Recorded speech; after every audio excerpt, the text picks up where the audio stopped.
എല്ലാവർക്കും നമസ്കാരം. അപ്പോൾ ഇന്ന് നമ്മൾ ചെയ്യാൻ പോകുന്നത് ഒരു പ്ലം കേക്കിൻ്റെ റെസിപ്പിയാണ്. പ്ലം കേക്ക് നമ്മൾ ക്രിസ്മസ് ആകുമ്പോൾ കടകളിൽ നിന്നൊക്കെയാണ് മേടിക്കുന്നത്. ഇപ്രാവശ്യം നമുക്ക് വീട്ടിൽ തന്നെ ഉണ്ടാക്കാം. അപ്പോൾ നമുക്ക് ഈസി ആയിട്ട് പ്ലം കേക്ക് ചെയ്യുന്നത് എങ്ങനെയാണെന്ന് നോക്കിയിട്ട് വരാം. പ്ലം കേക്ക് ഉണ്ടാക്കാനായിട്ട് നമുക്ക് കുറച്ച് ഡ്രൈ ഫ്രൂട്ട്സൊക്കെ ഒന്ന് ആദ്യം തന്നെ റെഡിയാക്കി വയ്ക്കാം. ഞാനിവിടെ 2 കളർ ടൂട്ടി ഫ്രൂട്ടി എടുത്തിട്ടുണ്ട്. ഓരോ ടേബിൾ സ്പൂൺ വീതം എടുത്തിട്ടുണ്ട്. പിന്നെ ഒരു 5 ഈത്തപ്പഴം ചെറുതായി നുറുക്കി എടുത്തിട്ടുണ്ട്. പിന്നെ കിസ്മിസ് എടുത്തിട്ടുണ്ട്, അതൊരു 1.5 ടേബിൾ സ്പൂൺ എടുത്തിട്ടുണ്ട്. പിന്നെ ഒരു 1/4 കപ്പ് കറുത്ത അരിയില്ലാത്ത മുന്തിരിങ്ങ എടുത്തിട്ടുണ്ട്. പിന്നെ ഒരു 10 അണ്ടിപ്പരിപ്പ് എടുത്തിട്ടുണ്ട്, അത് ചെറുതായിട്ടൊന്ന് ക്രഷ് ചെയ്തെടുത്തിട്ടുണ്ട്. പിന്നെ നമുക്ക് ഇഷ്ടമുള്ള ഡ്രൈ ഫ്രൂട്ട്സൊക്കെ ഇതിനകത്ത് ചേർത്ത് കൊടുക്കാം. അപ്പോൾ ഞാനിവിടെ ചേർത്ത് കൊടുത്തിരിക്കുന്നത് നമുക്ക് അധികം വിലയില്ലാതെ നമുക്ക് എളുപ്പത്തിൽ തന്നെ കിട്ടുന്ന ഡ്രൈ ഫ്രൂട്ട്സ് മാത്രമാണ് എടുത്തിട്ടുള്ളത്. അപ്പോൾ ഇത്രയും ഡ്രൈ ഫ്രൂട്ട്സ് വെച്ച് നമുക്ക് നല്ല ടേസ്റ്റി ആയിട്ടുള്ള പ്ലം കേക്ക് ഉണ്ടാക്കിയെടുക്കാം. ഇനി നമുക്ക് പഞ്ചസാരയൊന്ന് കാരമലൈസ് ചെയ്തെടുക്കാം. അപ്പോൾ അതിനായിട്ട് ഒരു ചുവട് കട്ടിയുള്ള പാത്രം എടുക്കാം. അതിനകത്തോട്ട് നമുക്കൊരു 1/2 കപ്പ് പഞ്ചസാരയൊന്ന് ചേർത്ത് കൊടുക്കാം. പഞ്ചസാര നമുക്കൊന്ന് നിരപ്പായിട്ടൊന്ന് ഇട്ട് കൊടുത്താൽ മതി. എന്നിട്ട് നമുക്കത് ലോ ഫ്ലെയിമിൽ വെച്ചൊന്ന് കാരമലൈസ് ചെയ്തെടുക്കാം. ഹൈ ഫ്ലെയിമിൽ വെക്കേണ്ട, പഞ്ചസാര പെട്ടെന്ന് അങ്ങ് കരിഞ്ഞു പോകും. അത് ലോ ഫ്ലെയിമിൽ ഇട്ടിട്ട് അത് പതുക്കെ തന്നെ അത് മെൽറ്റായി കിട്ടും. ഒരുവിധം അതിൻ്റെ സൈഡൊക്കെ ഒരു ബ്രൗൺ കളറായി വരുമ്പോഴത്തേക്ക് നമുക്കൊരു സ്പൂൺ കൊണ്ട് അതൊന്ന് ഇളക്കി കൊടുക്കാം. എന്നിട്ട് തീ ഒട്ടും കൂട്ടി വയ്ക്കരുത്, കുറച്ച് തന്നെ വെച്ചിരുന്നാൽ മതി. എന്നിട്ട് പതുക്കെ അതൊന്ന് ഇളക്കി ഒരു ബ്രൗൺ കളറായി നമുക്ക് കിട്ടും. നല്ലതുപോലെ ഒന്ന് പതഞ്ഞ് വരും. ആ സമയത്ത് നമുക്ക് അതിലോട്ടൊരു 1/2 കപ്പ് വെള്ളവും കൂടെ ചേർത്ത് കൊടുക്കാം. ചൂടുവെള്ളം ചേർത്ത് കൊടുത്താൽ മതി. അപ്പോൾ ഞാൻ ഫ്ലെയിം ഓഫ് ചെയ്തിട്ടാണ് വെള്ളം ഒഴിച്ചു കൊടുത്തത്. വെള്ളം ഒഴിച്ചു കൊടുക്കുമ്പോൾ നമ്മുടെ കയ്യിലൊന്നും വീഴാതെ ഒന്ന് സൂക്ഷിച്ചോണം. ഇനി നമുക്ക് ഡ്രൈ ഫ്രൂട്ട്സ് അതിനകത്തോട്ട് ചേർത്ത് കൊടുക്കാം. എന്നിട്ട് അത് ജസ്റ്റ് അതൊന്ന് തിളച്ച് വരുമ്പോഴത്തേക്ക് നമുക്കതിലോട്ട് ഓറഞ്ചിൻ്റെ തൊലി ചേർത്ത് കൊടുക്കാം. അപ്പം ഡ്രൈഡ് ഓറഞ്ചിൻ്റെ തൊലി ഉണ്ടെങ്കിൽ അത് ചേർത്ത് കൊടുക്കാം. അല്ലെങ്കിൽ നമ്മൾ ഓറഞ്ച് എടുത്തിട്ട് ജസ്റ്റ് അതൊന്ന് ഗ്രേറ്റ് ചെയ്തെടുത്താൽ മതി. അതിൻ്റെ വെള്ള ഭാഗം വരാതെ എടുത്താൽ മതി. എന്നിട്ട് അതും കൂടി ഒരു ടേബിൾ സ്പൂൺ ചേർത്ത് കൊടുക്കാം. എന്നിട്ട് നല്ലതുപോലെ ഒന്ന് തിളപ്പിച്ചെടുത്തിട്ട് തണുക്കാനായിട്ട് മാറ്റി വയ്ക്കാം. ഡ്രൈ ഫ്രൂട്ട്സ് കൂടെ ചേർത്ത് കൊടുത്തിട്ട് നമ്മളിത് ഒരുപാട് ഇട്ടങ്ങ് തിളപ്പിച്ചെടുക്കണ്ട. അപ്പം ഒത്തിരി അങ്ങ് തിളച്ച് വറ്റി പോവുകയാണെങ്കിൽ ഇത് നമ്മൾ തണുത്തതിന് ശേഷം എടുക്കുമ്പം നല്ലതുപോലെ കട്ടിയായിട്ടിരിക്കും. അപ്പോൾ അതിനെക്കാട്ടി നല്ലത് നമ്മൾ കുറച്ചൊന്ന് ലൂസായിട്ടിരിക്കുന്ന സമയത്ത് അത് തണുക്കാനായിട്ട് മാറ്റി വയ്ക്കുകയാണെങ്കിൽ നമുക്ക് കറക്റ്റ് കൺസിസ്റ്റൻസി തന്നെ അത് കിട്ടും. പിന്നെ ഇത് നല്ലതുപോലെ തണുത്തതിന് ശേഷം മാത്രമേ കേക്കിൽ ചേർത്ത് കൊടുക്കാവുള്ളൂ. അപ്പോൾ ആദ്യം തന്നെ നമ്മൾ പഞ്ചസാരയൊക്കെ കാരമലൈസ് ചെയ്ത് വെക്കുന്നത് കേക്ക് ഉണ്ടാക്കുന്ന സമയത്ത് നമുക്ക് എളുപ്പമായിരിക്കും. ഇനി കേക്കിന് ആവശ്യമായിട്ടുള്ള പഞ്ചസാരയൊന്ന് പൊടിച്ചെടുക്കാം. ഞാനിവിടെ 1/2 കപ്പ് പഞ്ചസാര ഒരു മിക്സിയുടെ ജാറിലോട്ട് ചേർത്ത് കൊടുക്കുന്നുണ്ട്. അപ്പോൾ ജാറിനകത്ത് ഒട്ടും വെള്ളം നനവ് കാണരുത്. ഇനി നമുക്കതിലോട്ടൊരു 5 ഗ്രാമ്പൂ ചേർത്ത് കൊടുക്കാം. അതേപോലെ തന്നെ ഒരു 3 ഏലയ്ക്ക, പിന്നെ ഒരു ചെറിയ കഷ്ണം ജാതിക്ക, പിന്നെ ഒരു ചെറിയ കഷ്ണം പട്ടയും കൂടെ ചേർത്ത് കൊടുക്കാം. അപ്പോൾ നിങ്ങളുടെ കയ്യിൽ സ്പൈസസ് പൗഡർ ഉണ്ടെങ്കിൽ അത് വേണമെങ്കിലും ചേർത്ത് കൊടുക്കാം. അത് നമ്മൾ മാവിനകത്ത് ചേർത്ത് കൊടുത്ത് മിക്സ് ചെയ്താൽ മതി. ഇനി നമുക്ക് കേക്കിന് ആവശ്യമായിട്ടുള്ള മൈദയൊന്ന് അരിച്ചെടുക്കാം. 1 കപ്പ് മൈദ എടുത്തിട്ടുണ്ട്. അതിലോട്ട് 1 ടീസ്പൂൺ ബേക്കിംഗ് പൗഡറും 1 നുള്ളു ഉപ്പും ചേർത്ത് കൊടുത്തിട്ട് നല്ലതുപോലെ ഒന്ന് അരിച്ചെടുക്കുന്നുണ്ട്. അപ്പോൾ നമുക്ക് 3 പ്രാവശ്യം വേണേൽ അരിച്ചെടുക്കാം.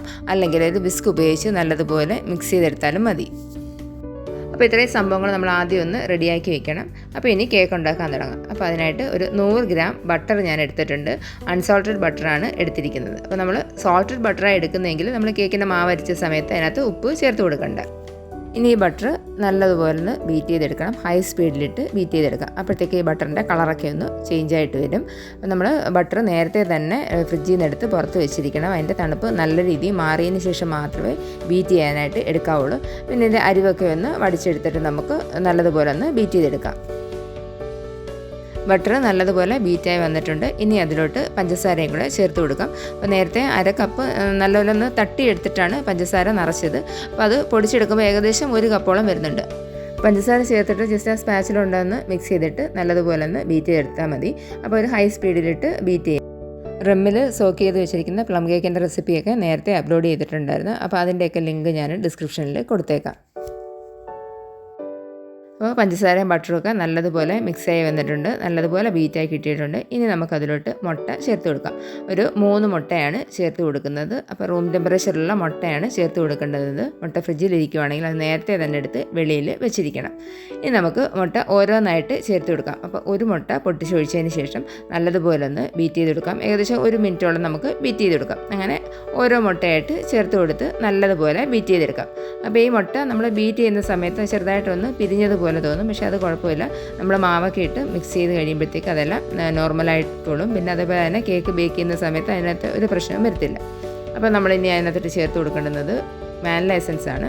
വാനില എസൻസ് ചേർത്ത് കൊടുത്തിട്ടൊന്ന് ബീറ്റ് ചെയ്തതിന് ശേഷം പിന്നെ 1 ടേബിൾ സ്പൂൺ ജാമും കൂടെ, ഫ്രൂട്ട് ജാം നിങ്ങൾക്ക് ഇഷ്ടമുള്ള ഏതാണെന്ന് വെച്ചാൽ ഫ്രൂട്ട് ജാം കൂടെ ചേർത്ത് കൊടുത്തിട്ട് പിന്നെ ഹൈ സ്പീഡിലിട്ടൊന്ന് ബീറ്റ് ചെയ്തെടുക്കാം. ഇനി അതിലോട്ട് നേരത്തെ തയ്യാറാക്കി വെച്ചിരിക്കുന്ന ഡ്രൈ ഫ്രൂട്ട്സും കൂടെ ചേർത്ത് കൊടുക്കാം. അപ്പോൾ കാരമൽ സിറപ്പെല്ലാം നല്ലതുപോലെ ഡ്രൈ ഫ്രൂട്ട്സ് പിടിച്ചിട്ടുണ്ട്. അപ്പോൾ ഒരുപാട് വെള്ളം പോലൊന്നുമല്ല കിടക്കുന്ന, കറക്റ്റ് കൺസിസ്റ്റൻസി കിട്ടിയിട്ടുണ്ട്. നമുക്കതൊരു സ്പാച്ചില ഒഴിച്ച് നല്ലതുപോലെ മിക്സ് ചെയ്തെടുക്കാം. ഇനി നമുക്ക് ബീറ്ററിൻ്റെ ആവശ്യമില്ല. ഇനി അതിലോട്ട് ചേർത്ത് കൊടുക്കേണ്ടുന്നത് നമുക്ക് മാവാണ്. അപ്പോൾ മാവ് നമ്മൾ ചേർത്ത് കൊടുക്കുന്നതിന് മുന്നേ 1 ടേബിൾ സ്പൂൺ മാവ് എടുത്തിട്ട് നമ്മൾ മാറ്റി വെച്ചിരിക്കുന്ന നട്ട്സിനകത്തോട്ട് മിക്സ് ചെയ്ത് കൊടുക്കാം. എന്നിട്ട് മാവ് ഒരു 3 ബാച്ചായിട്ട് ഇട്ടിട്ട് നമുക്കൊന്ന് മിക്സ് ചെയ്തെടുക്കാം. കാഷ്യൂനട്ട് മാത്രമല്ല ബദാമോ പിസ്തയൊക്കെ ഉണ്ടെങ്കിൽ നമുക്ക് ഇതിനകത്ത് ചേർത്ത് കൊടുക്കാവുന്നതാണ്. പിന്നെ നമ്മളിതിനകത്ത് മാവ് കോട്ട് ചെയ്യുന്നത് വെച്ചാൽ നമ്മൾ കേക്ക് ബേക്ക് ചെയ്യുന്ന സമയത്ത് ഈ നട്ട്സൊക്കെ താഴെ വന്ന് അടിയാതിരിക്കാനായിട്ടാണ്. ലാസ്റ്റത്തെ ബാച്ച് മാവും മുഴുവനായിട്ട് ഇട്ട് കൊടുത്തിട്ടുണ്ട്. ഇനി ഇതും ഒരുപാടൊന്ന് കുത്തി ഇളയ്ക്കാൻ ചെയ്യേണ്ട, ജസ്റ്റ് ഒന്ന് ഫോൾഡ് ചെയ്തെടുത്താൽ മാത്രം മതി. അപ്പോൾ നമ്മുടെ ബാറ്റർ ഈ ഒരു കൺസിസ്റ്റൻസിയിൽ വേണം നമുക്ക് കിട്ടേണ്ടുന്നത്. ഒരു കട്ടിയായിട്ടുള്ള ഒരു കൺസിസ്റ്റൻസിയിലാണ് കിട്ടേണ്ടത്. നമുക്ക് മാറ്റി വെച്ചിരിക്കുന്ന നട്ട്സും കൂടെ ചേർത്ത് കൊടുത്തിട്ട് അതും കൂടെ ജസ്റ്റ് ഒന്ന് മിക്സ് ചെയ്തെടുക്കാം. ഇപ്പോൾ നിങ്ങൾക്ക് ഇതിനകത്ത് കാണാൻ പറ്റുന്നുണ്ടായിരിക്കും, നമ്മൾ ആ മാവ് മുഴുവനായിട്ട് ചേർത്തതിന് ശേഷം ആ പിരിഞ്ഞതുപോലെ ഇരിക്കുന്നതൊക്കെ മാർക്ക് ഇട്ടിട്ടുണ്ട്. ഇനി നമുക്ക് ഇത് നേരത്തെ തയ്യാറാക്കി വെച്ചിരിക്കുന്ന പാനിലോട്ട് മാറ്റാം. അപ്പോൾ ഞാനൊരു 7 ഇഞ്ചിൻ്റെ പാനാണ് എടുത്തിട്ടുള്ളത്. അതിനകത്ത് ബട്ടർ പേപ്പറെല്ലാം ഇട്ട് വെച്ചിട്ടുണ്ട്. അപ്പോൾ ഇനി നമുക്ക് ബാറ്റർ ഇതിനകത്തോട്ട് ഒഴിച്ചു കൊടുക്കാം. അപ്പോൾ ഈ ഒരു കൺസിസ്റ്റൻസി, ഈ വിട്ട് വരുന്ന ഒരു കൺസിസ്റ്റൻസി ഉള്ള അതിൽ വേണം നമുക്ക് പ്ലം കേക്കിൻ്റെ ബാറ്റർ റെഡിയാക്കി എടുക്കാൻ.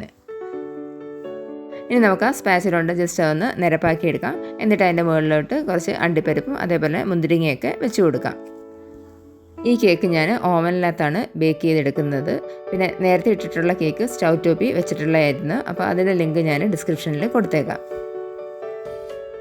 ഏകദേശം 1 മണിക്കൂറിന് മുകളിൽ നമുക്ക് സമയം വേണ്ടി വരും ഈ പ്ലം കേക്ക് ഒന്ന് ബേക്കായി കിട്ടാനായിട്ട്. അപ്പോൾ നിങ്ങൾ സ്റ്റൗ ടോപ്പിൽ വയ്ക്കുകയാണെങ്കിൽ അത് ലോ ഫ്ലെയിമിൽ വെച്ചിട്ട് ബേക്ക് ചെയ്തെടുത്താൽ മതി. അത് കേക്ക് നല്ല പെർഫെക്റ്റ് ആയിട്ട് കിട്ടിയിട്ടുണ്ട്.